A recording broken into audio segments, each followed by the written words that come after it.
ऐसा ही नहीं, पकड़ी कलाई पतिया बने की वो ले गई वो सुंदर आसन नाई डाली दई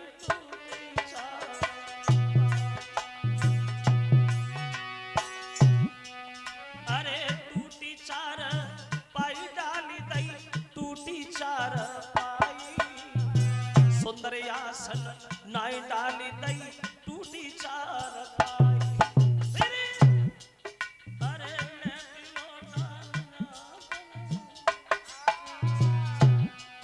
अरे लेकी लोटा निजहाँ तन में पानी भर ले आई कैसे आवन भयो आपको सत्य को समझाए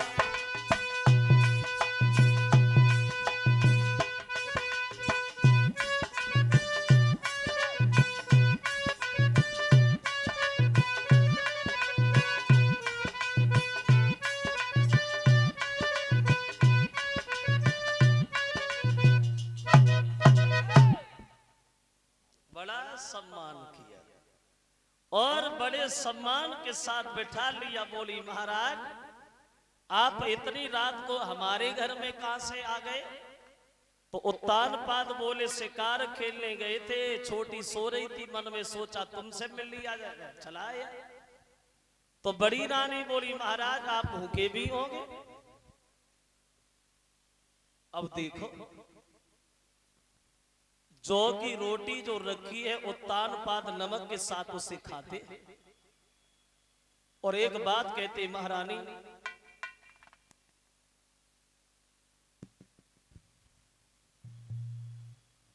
कितनी बार मैंने तुमसे कहा कि मेरी शादी न कराओ, तुमने एक नहीं मानी।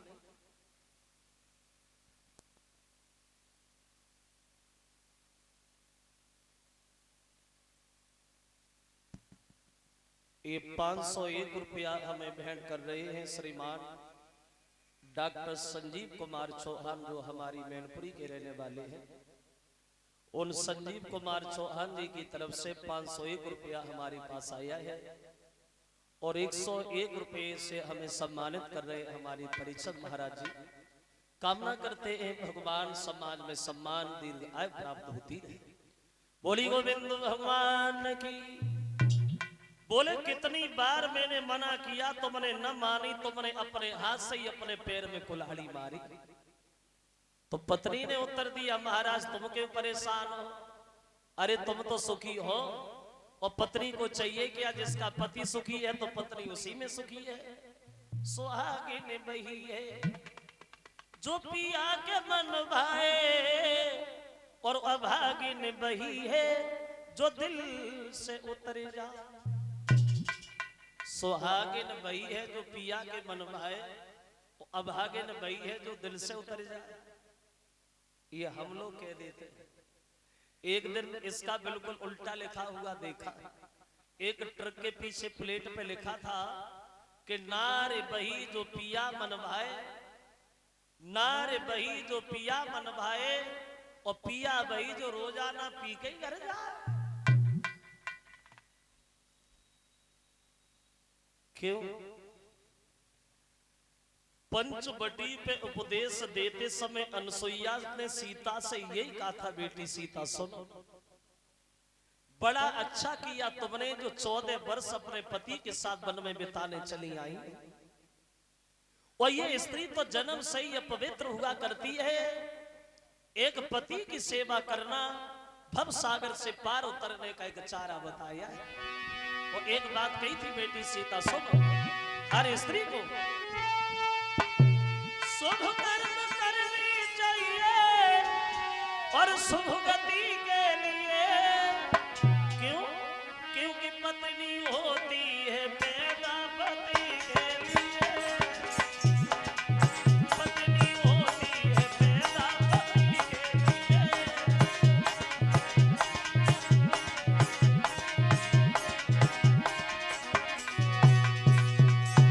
हर स्त्री का ये धर्म है ना इच्छा से चाल चले कोई और बैठी रहे अनुमति के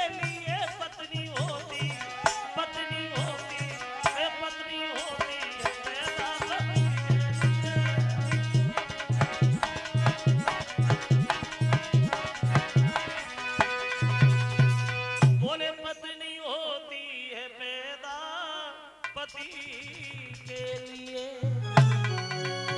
क्योंकि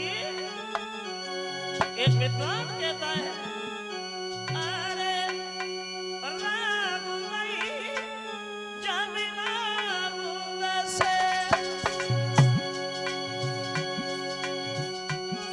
अरे राम वही जमीना से, और ध्यान वही जो धनी के।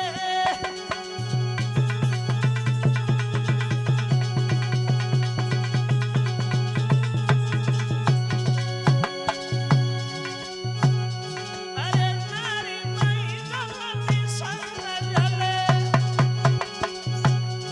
अरे नारी मई जमती संग जले, और पुत्र मई जो पिता के।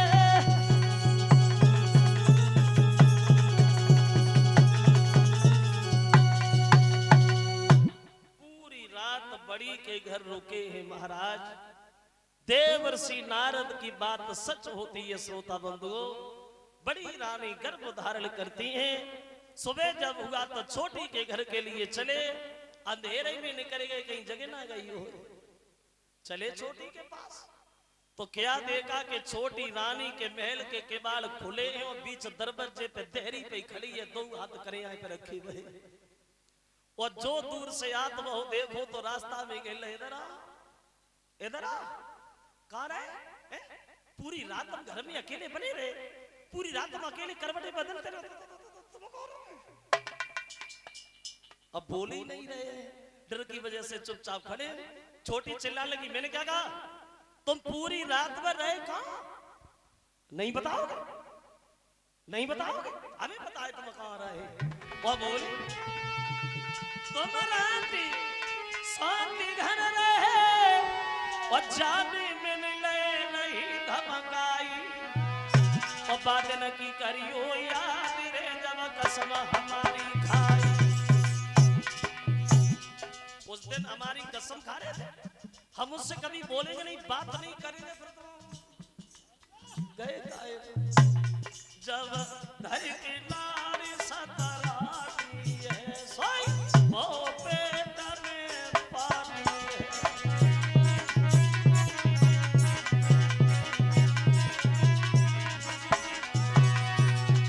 जब धर की नारी सतराती है, सोई वो पेट में पानी है।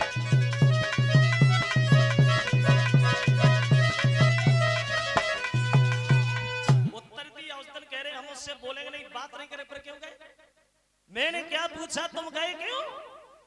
उत्तान पाद चिल्लाने लगे, पागल औरत, आते आते तूने जिसका सारा सुख छीन लिया हो, आते आते तूने जिसे रानी से दासी बना दिया हो, वो अब भी तेरे दिल में उसके लिए कोई जगह नहीं है, तो उसे जिंदा क्यों छोड़े?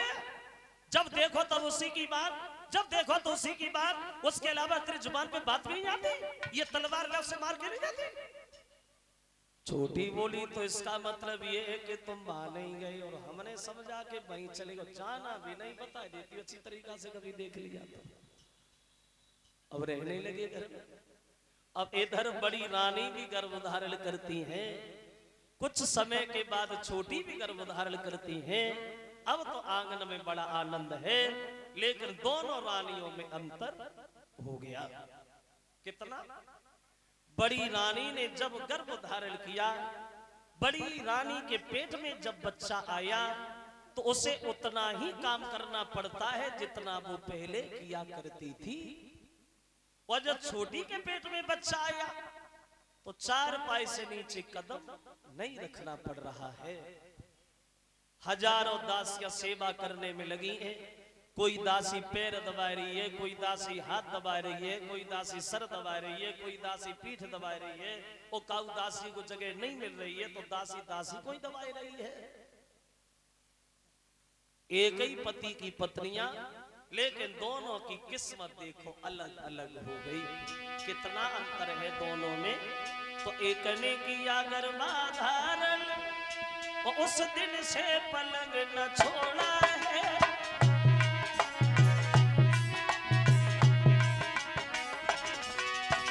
दोनों रानियां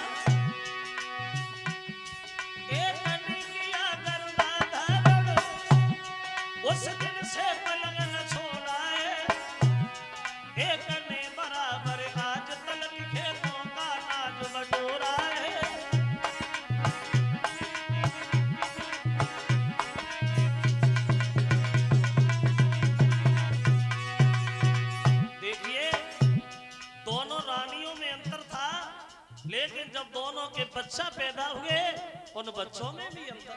कितना? एक राजकुमार कहलाएंगे पलना में डाला जाता है, एक दुखिया को लाल सुबाइदे को पत्तों पर डाला जाता है।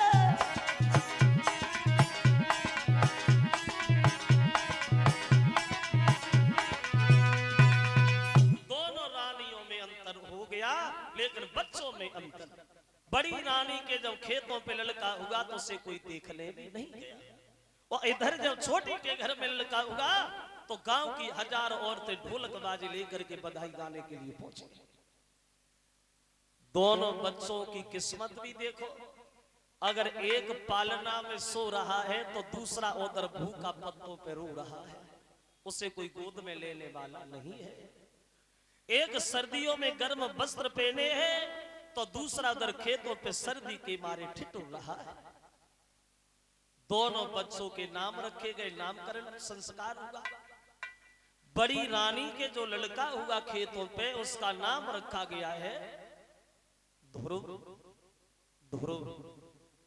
और इधर जो छोटी के घर में लड़का पैदा हुआ उसका नाम रखा गया है उत्तम। ध्रुव और उत्तम दोनों किस्मत के अनुसार घर में समझदार होने लगे हैं, बड़े होने लगे।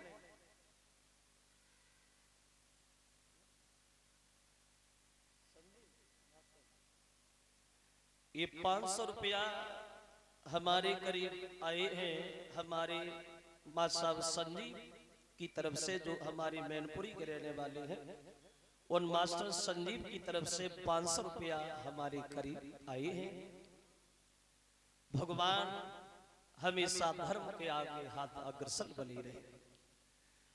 ध्रुव और उत्तम जो है वो किस्मत के अनुसार बच्चा जो दोनों आंगन में धीरे धीरे बड़े होने लगे, समझदार होने लगे।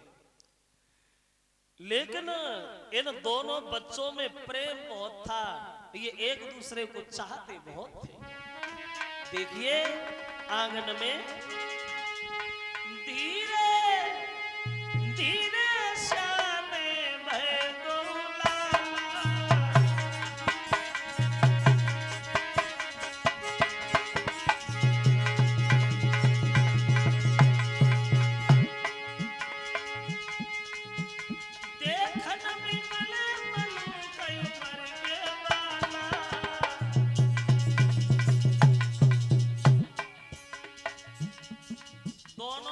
समझदार होने लगे। लेकिन ध्रुव और उत्तम में प्रेम बहुत था। एक दिन उत्तम गया ध्रुव के पास और ध्रुव का हाथ पकड़ के बोले भैया इधर आइए।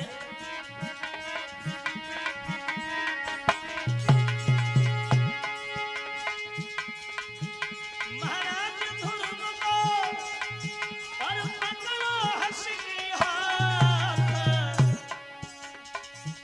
और चलिए भैया संग हमारे, हम खेली तेरे साथ।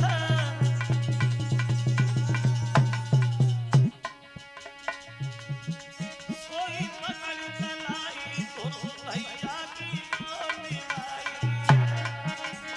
सोई पकड़ी कलाई बड़े भैया की डोली आई।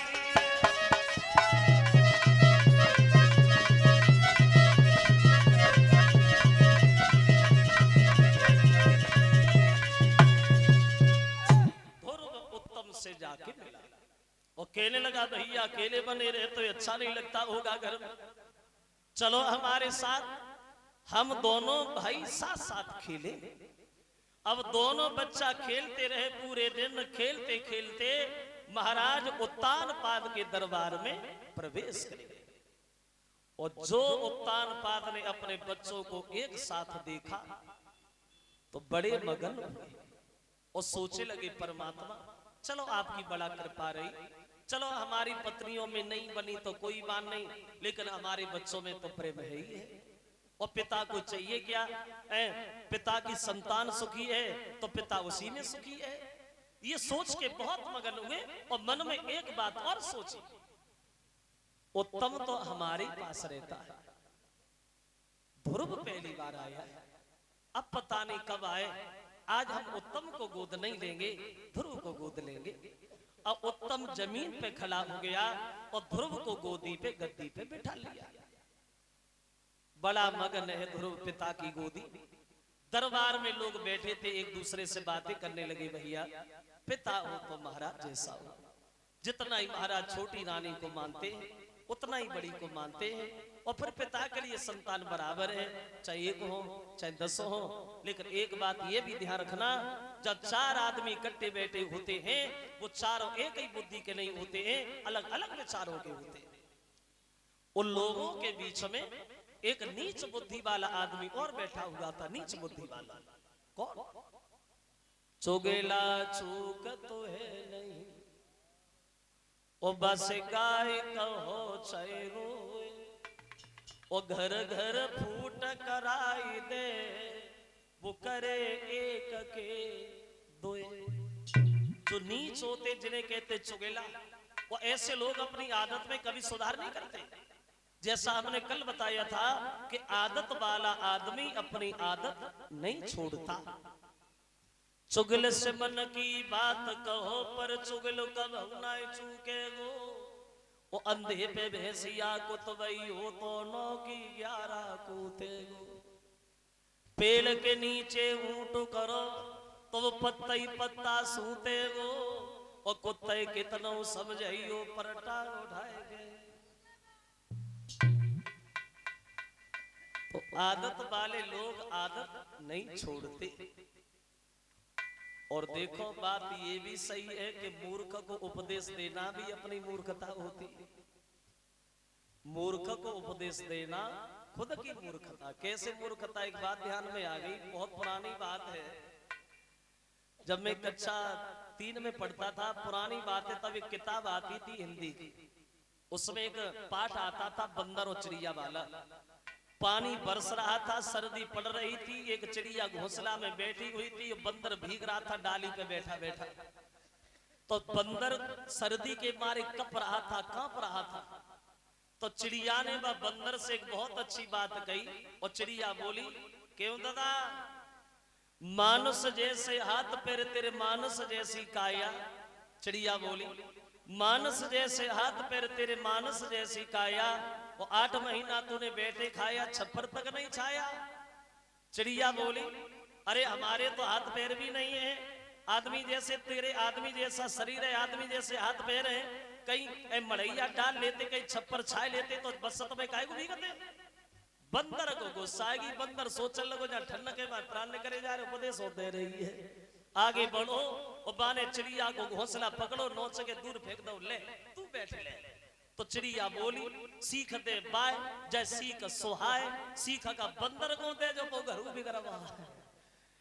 तो सीख उसे देनी चाहिए जो माने। मूर्ख को उपदेश देना खुद की मूर्खता है। तो उस चुगला को ये बात बिल्कुल अच्छी नहीं लगी। चुपचाप उठा, निकल गया। छोटी रानी से जाके बोला, महारानी तुम्हारा तो घर में कोई सम्मान ही नहीं करता है। तूने कैसे जाना? जाना थोड़ी है, आंखों से देखे आ रहा हूं अपनी आंखों से। वो महाराज का प्यार उस बड़ी रानी से जो खेतों पे रहती है, इसलिए तो तेरा लड़का दरबार में नीचे जमीन पे बैठा है और दासी का लड़का गोदी में बैठा है। मुझसे तो देखा नहीं गया और मैं चुपचाप धीरे से निकल आया। जो ये शब्द कहे, कौन रोकने वाला है छोटी रानी को? भागी और दरबार में जाकर के ध्रुव को गोद से उठाया और दूर फेंक दिया और गाल पे तमाचा दिया। कमी तेरी इतनी बड़ी हिम्मत, जो तू राजा की गोदी में बैठ गया। तेरी किस्मत में राजा की गोदी नहीं है ध्रुव, जो तुझे ये राजा की गोदी मिले, क्योंकि तू दासी का लड़का है। और चिल्लाती हुई छोटी रानी भगिया के दौरे पड़ी और ध्रुव से बोली, हट दूरी खड़ा रे अभिमानी, वकील के बराबर आया है। अपने पति से बोली, अब अकल तुम्हारी कट गई है, गोदी में गधा चढ़ाया है।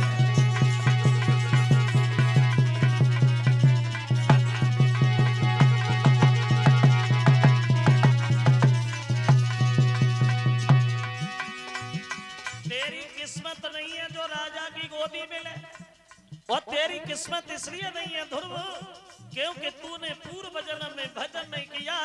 अगर भजन करता तो दासी का नहीं मेरा लड़का बनता। वो बोली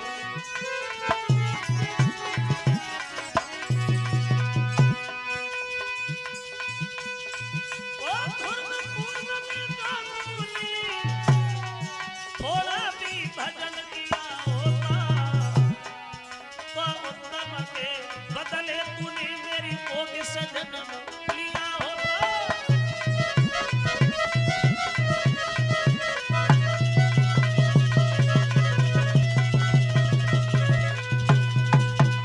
किस्मत नहीं है तेरी जो राजा की गोदी मिले। वो किस्मत इसलिए नहीं है क्योंकि तूने भजन नहीं किया। भजन करता तो दासी का नहीं मेरा लड़का बनता तो तुझे गोदी मिलती। ध्रुव रोने लगे मौसी भूल हो गई धोखा से चला आया अब नहीं आऊंगा। छोटी बोली दोबारा एक बार देख लिया तेरी दोनों आंखें निकालूंगी जा जा। रोते हुए ध्रुव चल दिए। और देखो वैसे हमारे दिमाग से उस छोटी ने ये सच कहा था कि तूने भजन नहीं किया इसलिए दासी का लड़का बना। और वैसे देखा होगा जो हमारे बड़े बूढ़े लोग बैठे हैं इन्हें ज्यादा अनुभव होगा अपने जीवन में। देखा होगा आप लोगों ने ज्यादा पैसे वालों के घर जन्म हर किसी को नहीं मिलता। तुम खुद नजर उठा के देखो जो लोग करोड़पति हैं उद्योगपति हैं जिन्हें ये नहीं पता कि मेरे घर में पैसा कितना। उन लोगों के घरों में देखो अगर किसी के एक है तो किसी के एक भी नहीं है। और किसी के एक है भी वो किसी के काम का नहीं है। कोई अंधा है कोई बहरा है कोई पागल है। और जहां घुटना ना है तो भगवान की दया से लाइन लगी है तो मसरे हम साझी गए। यानी बड़े घर में जन्म हर किसी को नहीं मिलता। ध्रुव रोते हुए अपनी मां